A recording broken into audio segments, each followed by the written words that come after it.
తెచ్చుకోవాలని చెప్పి ట్రై చేస్తున్నారు.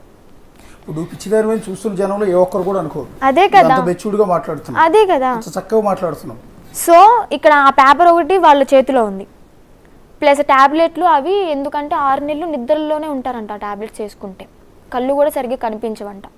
అలాంటి ట్యాబ్లెట్స్ తీసుకున్నాడు విష్ణు. నాకు బేసిక్గా సైకాలజిస్ట్ దగ్గరికి వెళ్ళినప్పుడు చెకప్స్ మెయిన్ జరుగుతాయి, విపరీతమైన చెకప్ చేస్తారు, కౌన్సిలింగ్ చేస్తారు. ఒక 2-3 అవర్స్ అసలు నువ్వు ఎందుకు సఫర్ అవుతున్నావు, ఎందుకు టెన్షన్ పడుతున్నావు అని ఒక 2-3 గంటల టైం తీసుకుంటారు. 10 minutes కూడా లేం డాక్టర్ దగ్గర. తర్వాత కూడా ఇచ్చే టాబ్లెట్స్ ఏంటంటే యాంగ్జైటీ తగ్గడానికి ఒక టాబ్లెట్ ఇస్తారు, రిలాక్స్ అవ్వడానికి, హ్యాపీగా ఎక్కువ నిద్రపోతే నువ్వు మరుసటి రోజు పిచ్చి ఆలోచనలు, అధిక ఆలోచనలు రాకుండా ఉంటాయని నిద్ర పట్టడానికి టాబ్లెట్స్ ఇస్తారు.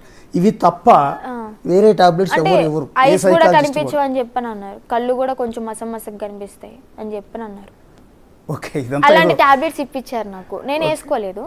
ఓకే, మొన్న విష్ణు బలవంతం చేస్తే మధ్యాహ్నం టాబ్లెట్ ఒకటి చిన్నది ఉంటే అది ఒకటే వేసుకున్నాను. అది స్లీపింగ్, నిద్రపోవడానికి ఇస్తారు, సహజంగా ఇచ్చేది అది. ఎందుకంటే ఎక్కువ నిద్రపోతే ఏంటంటే యాంగ్జైటీ, ఆందోళన, రకరకాల స్ట్రెస్ ఇవన్నీ తగ్గుతాయి, హ్యాపీగా నిద్రపోతారని అది ఇస్తారు సహజంగా ఎవరికైనా. ఇప్పుడు నేను చెప్పేది ఏంటంటే నాకు ఎలాంటి పిచ్చి లేదు, నేను మంచిగానే ఉన్నాను, మెంటల్లీ స్టేబుల్గానే ఉన్నాను, అన్నిట్లో పర్ఫెక్ట్ ఉన్నాను. అది నువ్వు బంగారు తల్లిలా ఉన్నావమ్మా. నువ్వు ఎక్కడ నీకు అలాంటిది ఉందంటే మేమే కాదు, ఇప్పుడు కొన్ని వేల మంది చూస్తున్నారమ్మా నిన్ను. చూస్తున్న ఏ ఒక్కరు కూడా నువ్వు నీలో ఇది కూడా లేదు, చాలా మెచ్యూర్డ్గా ఉన్నావు. బట్ ఏదో ఒక విషయంలో సఫర్ అవుతున్నావు అనేది నాకు కూడా అర్థమవుతుంది, చూస్తున్న జనానికి సఫర్ అవుతున్నావు. అంటే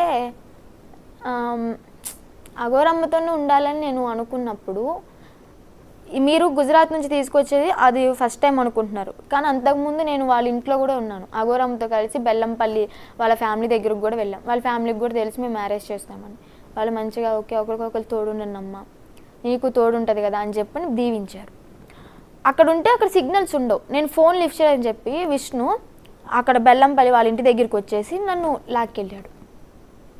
లాక్కెళ్ళిపోయినప్పుడు రైల్వే స్టేషన్లో ఒక వీడియో నేను ఏదో మంత్రాలు చదువుతున్నట్టు, అది అప్పుడుదే. అది ఫస్ట్. ఈ గుజరాత్కి వెళ్ళింది సెకండ్. నేనేది అది కాదమ్మా. అసలు బేసిక్గా ఏ ఆడపిల్ల అయినా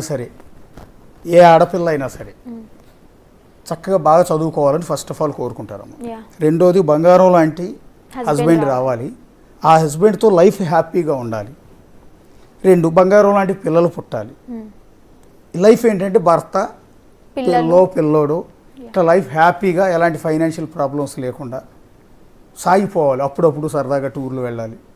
ఇంకా ఏమంటే పిల్లలు పెద్ద అయిన తర్వాత ఆ పిల్లలకి పెళ్లి చేయాలి. ఇది ఏ ఆడపిల్ల అయినా కోరుకునేదమ్మా. హ్యాపీ లైఫ్ కోరుకుంటారు. డబ్బు ఎక్కువ ఉండాలని కూడా కాదు, హ్యాపీ లైఫ్ ఉండాలి. మంచి మొగుడు రావాలి, వాడు నన్ను కష్టపెట్టకుండా, కొట్టకుండా, తిట్టకుండా, నన్ను ఏడిపించకుండా, నన్ను నవ్విస్తూ నన్ను చూసుకునేవాడు కావాలని ఏ ఆడపిల్ల అయినా కోరుకుంటారు. కానీ అందుకు భిన్నంగా మీరు నాకు మొగాడితో పెళ్ళొద్దు, ఒక మంచివాడు, ఒక జెన్యూన్ అయిన ఈ అఘోరి అమ్మతో పెళ్లి కావాలని కోరుకున్నారు అంటే ఆ వైరాగ్యం వచ్చింది సంథింగ్. ఇప్పుడు అబ్బాయితో అంటే సెక్స్ మెయిన్ కాదు, అబ్బాయిని పెళ్లి చేసుకో అన్నది మెయిన్ కాదు. ఇక్కడ పిల్లలు పుట్టాలి అనే రూల్ ఏం లేదు, పెంచుకోవచ్చు. మనం ఎవరితో ఉన్నా కానీ హ్యాపీగా వాళ్ళతో ఉండే దాన్ని బట్టి ఉంటుంది, ఎలా బతకాలి అనేది మనం చూస్ చేసుకునే దాన్ని బట్టి ఉంటుంది. నేనేదేమో అది ఓకే, అది నెక్స్ట్ లెవెల్ థింకింగ్ మీది, మీ బ్రాడ్ థింకింగ్, అది తప్పేం లేదు, అది కూడా తప్పేం కాదు, మీ ఆలోచన కూడా కరెక్టే. అలా ఆలోచన మారటానికి ఏదో కారణం ఉంటుందంటున్నా నేను. మీరు అట్లా డెసిషన్ తీసుకోవడానికి మగాన్ని పెళ్లి చేసుకుంటున్నారంటే పెళ్ళి అనేది కేవలం సెక్స్ కోసం మాత్రమే కాదు కదా, లైఫ్లో భాగం అది, అంతే తప్ప. ఎందుకు నా మైండ్ చేంజ్ అయింది అంటే నేను లైఫ్లో చూశాను చాలా, నా ఫ్రెండ్స్నే చూశాను 2-3 ఓకే లేచిపోయి పెళ్లి చేసుకుని హస్బెండ్తో గొడవపడి 2-3 నెలలకే చనిపోవడం, లేదా మళ్ళీ సపరేట్ వచ్చేసి ఇంకో పెళ్లి చేసుకోవడం. అలాంటివి నేను నా ఫ్రెండ్స్లోనే చూశాను కాబట్టి ఇలాగ చేయడం జరిగింది. నా థాట్ అనేది అలా నిదానంగా మారిపోవడం జరిగింది. అబ్బాయిని పెళ్లి చేసుకుంటేనే ఇలాగా ఏంటి అని చెప్పని నేను ఇతన్ని ఇష్టపడి పెళ్లి చేసుకోవడం జరిగింది. బిఫోర్ అమ్మా నాన్న సంబంధాలు చూడలేదు మీకు?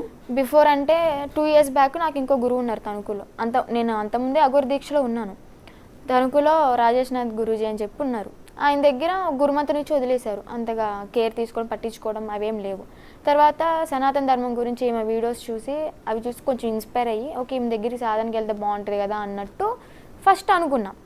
కానీ ఈమె వచ్చిన తర్వాత ఈమెను చూసి, ఈమె మాటలు, ఈమె జెన్యూనిటీ చూసి నాకు లవ్ ఎఫెక్షన్ వచ్చేసింది. తర్వాత ఇద్దరం ఓపెన్ అప్ అయ్యాం, పెళ్లి చేసుకున్నాం, అదంతా అయిపోయింది. ఓకే, ఇక్కడ మెయిన్ ఏంటంటే నాకు ఈ విష్ణుదే కొంచెం ఇప్పుడు చాలా మీ లైఫ్లో మీ లైఫ్లో ఒక విలను ఉన్నారు అంటే మీ లైఫ్లో హీరో అఘోరి అంతేనా? హీరో అఘోరి, విష్ణు కూడా హీరోనే ఒకప్పుడు, ఇప్పుడు కాదు. ఒకప్పుడు ఉన్నంత ఇదిగా విష్ణు ఇప్పుడు లేడు. ఇప్పుడు మాత్రం విలనే నా లైఫ్లో. హీరో విలన్గా టర్న్ అయ్యాడు. ఎస్. ఇప్పుడు మీ లైఫ్లో ఎవరి వల్ల సఫర్ అవుతున్నాను అంటే, వర్షిని ఎవరి వల్ల సఫర్ అవుతుంది అంటే అది కేవలం విష్ణు వల్లే. అండ్ ఇప్పుడు కొంచెం మా ఫ్యామిలీ వల్ల కూడా. మా ఫ్యామిలీ కూడా తను చెప్పిందే వింటున్నారు. చంపేస్తాం అని చెప్పని రావడం వాళ్ళ నోట్లో నుంచి, అమ్మ నాన్న నోట్లో నుంచి. నా అమ్మ మాట వినకపోతే నేనే లేపేస్తాను నిన్ను. మా మమ్మీ ఈరోజు మార్నింగ్ అన్నారు బస్ స్టాప్లో. ఆమె మాటలు కాదవి. ఓకే తల్లి, కానీ చిన్నప్పటి నుంచి చూస్తున్నాను ఆమె మాటలు ఎలా ఉంటే నాకు తెలుసు. ఆమె మాటలు కాదవి. క్లియర్ గా నాకు మీ అర్థమైపోయింది. అమ్మకి నువ్వంటే చాలా ప్రాణం అమ్మ, ఎందుకంటే మన మాటలను బట్టి నాకు అర్థమైంది. రోజు పిల్లలన్నాక తల్లిదండ్రులకి ప్రాణం. అందులో ఆడపిల్లలు అంటే మీ తల్లి మీ అమ్మగారిని తప్పట్టడానికి లేదమ్మా. అంటే మీరు అన్నట్టు విష్ణు మాటల ప్రభావం పడి ఉండొచ్చు. సరే, ఆవిడ కారణాలు ఆవిడకుండా. మొన్న లైవ్లో చెప్పింది ఏంటంటే, విష్ణు దగ్గర మా బంగారం ఉండిపోయిందండి, మా డబ్బులు ఉన్నాయండి, ఒక 2 లక్షల రూపాయలు ఉన్నాయంట మీ డబ్బులు, బంగారం ఉందండి, అవి తీసేసుకుని అతని చేతుల్లో మా అమ్మాయిని, అతని బందికానాలోంచి మా అమ్మాయిని మేము కాపాడుకుంటానండి, నేను నా బిడ్డను చదివించుకుంటానండి, ముందు విష్ణు నుంచి నేను కాపాడాలండి అని చెప్పి డైరెక్ట్గా అంది ఆవిడ. ఎందుకంటే మా మమ్మీ ముందు చాలాసార్లు కొట్టాడు కాబట్టి, చిన్న చిన్న విషయాలకే, చాలా సెన్సిటివ్ విషయాలు. ఎట్లా ఊరుకుందమ్మా మరి ఆవిడ? ఇప్పుడు మీ అమ్మాయినా మీ నాన్న నాన్న అడ్డుపడేది, వాళ్ళ రక్త సంబంధం. మా మమ్మీ అడ్డుపడేది. మా అమ్మాయిని కొడతావేంటి, నా ముందు అసలు మా అమ్మాయిని కొడతావు నువ్వు ఎవడివి. మా మమ్మీ తిట్టేసింది ఓపెన్ అప్గా. ఆవిడని కూడా తిట్టేవాడా? అది మాట వినకపోతే ఏం చేయాలి అది ఇది అని చెప్పని మీదకి వచ్చేవాడు. మొన్న నాకు తెలిసింది ఏంటంటే, మమ్మీ అంత ముందు దాకా మీడియా ముందుకు రాలేదు, నేను వెళ్ళిపోయిన దగ్గర నుంచి సడన్గా వచ్చింది. మా మమ్మీని చూసి ఇవన్నీ వాచిపోవడం వల్ల నేను గమనించాను మా మమ్మీని కొట్టారు. అది తర్వాత నాకు తెలిసింది. మీ మమ్మీని ఎవరు కొట్టారు? హర్ష అన్నయ్య, విష్ణు ఇద్దరు కలిపి కొట్టారు. అందుకే మా మమ్మీ నిజాలు ఏం చెప్పలేదు, వాళ్ళకి అనువైనట్టు చెప్పింది. ఈ ఎపిసోడ్లో ఇప్పుడు హర్ష మీ సొంత అన్నయ్యమ్మా? సొంత అన్నయ్యే, కానీ ఫుల్లీ ఇన్ఫ్లుయెన్స్డ్ ఎవరు అంటే హర్ష అన్నయ్య. మీ సొంత. ఇప్పుడు మీ అమ్మకి ఇద్దరు, నువ్వు మీ అన్నయ్య ఇద్దరు. నేను హర్ష నువ్వు కదా, నువ్వు గుజరాత్ నుంచి మిమ్మల్ని తీసుకురావడానికి హర్ష కూడా వచ్చాడు కదా. వచ్చాడు. ఇప్పుడు హర్ష ముందే నిన్ను పడేసి కొట్టాడు అతను? పడేసుకోవట్లేదు, తను అసలు టచ్ చేయలే నన్ను. గుజరాత్ హర్ష కాదమ్మా, విష్ణు. ఇక్కడ కొట్టలే, నేను ఉజ్జయిన్ హోటల్ రూమ్ లో కొట్టాడు. అదే అప్పుడు హర్ష ఉన్నాడు పక్కన? కొట్టలేదు. ఉన్నాడు. తోడబుట్టిన చెల్లెలు ఎవడో బయట వ్యక్తి వచ్చి అంత దారుణంగా కాళ్ళతో తంతూ కొడుతూ ఉంటే సొంత తోడబుట్టిన రక్త సంబంధీకుడు మీ అన్న ఏమనలే. అక్కడ భవానీ అని చెప్పి ఒక అమ్మాయి వచ్చింది నన్ను తీసుకురావడానికి, తను ఆపింది ఏ మాటకి మాట. కొట్టకు విష్ణు అని తను ఆపింది. అన్నయ్య నువ్వు నేను నీ చెల్లెలు అన్నయ్య, నువ్వు నన్ను.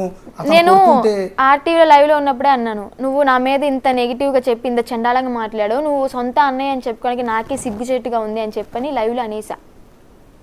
నేనేది ఏంటంటే, అన్నయ్య కూడా అలా బిహేవ్ చేశాడు అంటే అతనికి ఏమైనా కారణం ఉందా? అతని మీద ఏమైనా ఒత్తిడి ఉందా? అతని మీద ఒత్తిడి ఏం లేదు. మెయిన్ విష్ణు దగ్గర నుంచి మాకు డబ్బులు రావాలి, ఆ డబ్బులు వచ్చేంత వరకు ఇంకా తన మాటలు వినాల్సిందే. నేనైతే దాంట్లో నుంచి బయటకు వచ్చేసాను. ఈ హర్షన్న ఏంటంటే మనీ రావాలి కదా, సో అన్నయ్య కూడా చిన్నప్పటి నుంచి పెంచాడు కదా. అంటే విష్ణు